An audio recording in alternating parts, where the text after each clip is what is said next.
आपका खैर मकदम है 4 टीवी न्यूज कर्नाटक एक्सप्रेस में। मैं हूं शकील बागमारे। पीएम मोदी के ओर से किया गया कई अभिवृद्धि काम कार्यों का चालन। आज सुबह 10 बजे देश के प्रधानमंत्री नरेंद्र मोदी बेंगलुरु आते ही पहले विधानसभा में रहे कनकदास और वाल्मीकि की तस्वीरों को फूलों का नमन करके वंदे भारत रेल को हरी झंडी के साथ केंपेगौड़ा टर्मिनल 2 का चालन के साथ साथ बेंगलुरु के करता धरता 1510 के बेंगलुरु के महाराजा रहे केंपेगौड़ा की 108 फीट ऊंची प्रतिमा का लोकार्पण किया पीएम मोदी ने, जो कि 84 करोड़ की लागत से 218 टन इसका वजन बताया जा रहा है। इनके साथ राज्यपाल Thawarchand Gehlot, CM Basavaraj Bommai, ex CM Yediyurappa, केंद्र मंत्री प्रहलाद जोशी रहे मौजूद। ईदगाह मैदान में गौमूत्र का छिड़काव करके टीपू जयंती का विरोध किया प्रमोद मुतालिक ने।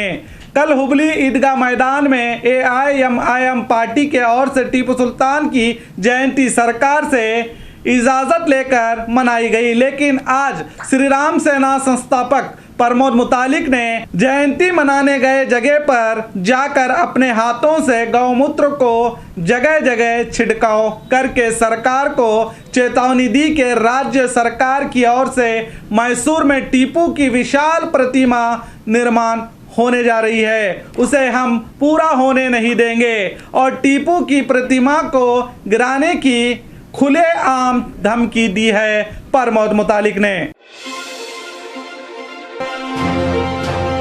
भीख मांगने वाली प्रथा पर सरकार का नया कदम। कर्नाटका बीजेपी सरकार के सामाजिक न्याय और पिछड़े वर्ग विभाग के मंत्री कोटा श्रीनिवास पुजारी ने मीडिया के जरिए जानकारी दी कि राज्य में भीख मांगने वाली आदत को रोकने के लिए 3 नियमों पर चलने की जरूरत है। पहला, छोटे छोटे बच्चों को लेकर भीख मांगने वालों से बच्चों की रक्षा करना। दूसरा, मानसिक रूप से कमजोर और तीसरा, बुजुर्ग लोग कुछ हालात से मजबूर और कुछ अपनी आदत से मजबूर होकर भीख मांगते हैं। इन सभी को 30 जिले में बने 14 पुनर्वसति केंद्र में ले जाकर इन्हें सही तरबियत देकर भीख मांगने की आदत के बगैर किस तरह जीवन बिताया जा सकता है बताया जाएगा, जिसके लिए गृह मंत्रालय, लेबर डिपार्टमेंट और महिला एवं बाल कल्याण विभाग के मंत्रियों सहित अधिकारियों के साथ चर्चा करके इन्हें सही रास्ता दिखाया जाएगा, कहा मंत्री कोटा श्रीनिवास पुजारी ने।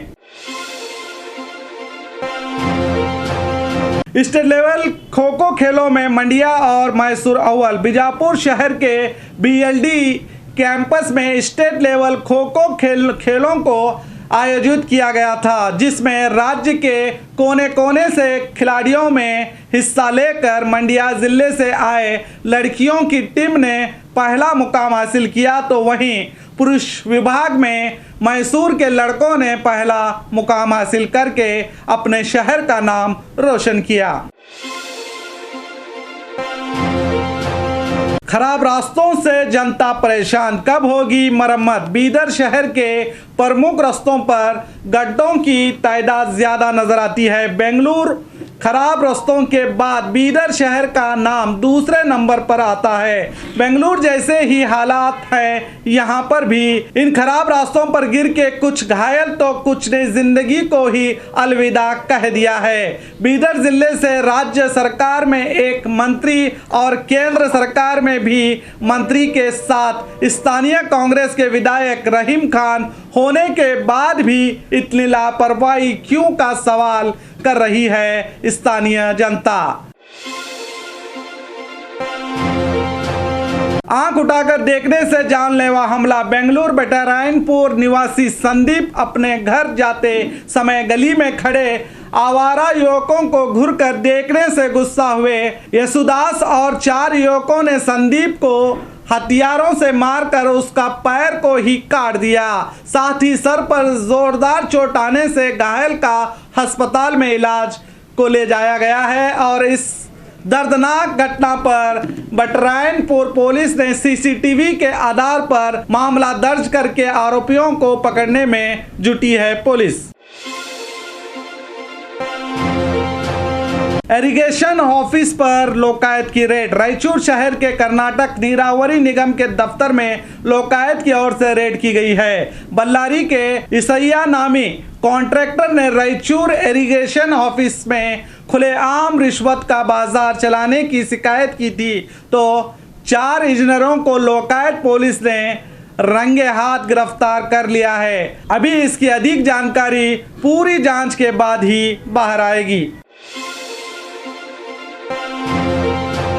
शादीशुदा होकर दूसरी शादी, पुलिस ने की दूल्हे की गिरफ्तारी। हासन शहर के बाहरी इलाके बोवनहल्ली में रहे कल्याण मंडप में एक आर्मी जवान शादीशुदा होने के बावजूद भी आज पूरे रीति रिवाजों के साथ अपनी पहली शादी की सच्चाई छुपाकर खुद को बैचलर बताकर शादी करने ही वाला था कि पहली पत्नी ने पुलिस के साथ आकर शादी को रोककर धोखेबाज पति को पुलिस के हवाले कर दिया है।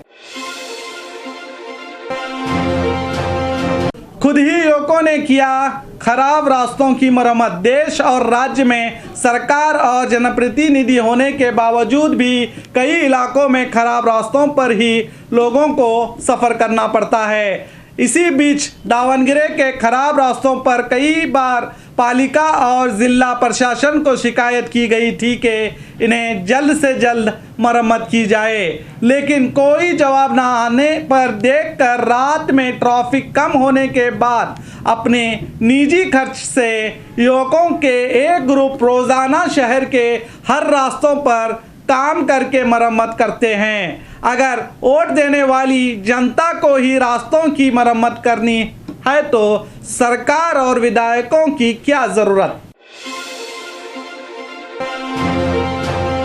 मोदी के आने से क्यों रास्तों का पैचवर्क, डीके शिव कुमार का सवाल। बेंगलुरु में केपीसीसी अध्यक्ष डीके शिव कुमार ने आज पीएम मोदी के आगमन के चलते रातों रात खराब रास्तों पर पालिका की ओर से पैचवर्क किया गया। इस पर डीके शिव कुमार का कहना है कि पीएम मोदी के आने पर रास्ते सजे, लेकिन जनता के कहने पर क्यों नहीं की गई रास्तों की मरम्मत। सरकार ने अब मोदी जाने के बाद बीजेपी के कार्यकर्ता प्रचार करने में लगे हैं कि हमने सभी रास्ते हाईटेक कर दिए, मगर हकीकत यह है कि सिर्फ मोदी के रूट के रास्तों पर काम किए गए हैं, वो भी पैचवर्क करके। वहीं बाकी रास्ते अभी भी खस्ता हालात में हैं। इसकी सच्चाई जानना होगा तो मोदी को उनके पीठ पीछे बीजेपी वाले क्या क्या कारनामे कर रहे हैं, कहा डीके शिव कुमार ने। और खबरों के लिए देखते रहिए 4 टीवी न्यूज कर्नाटक एक्सप्रेस।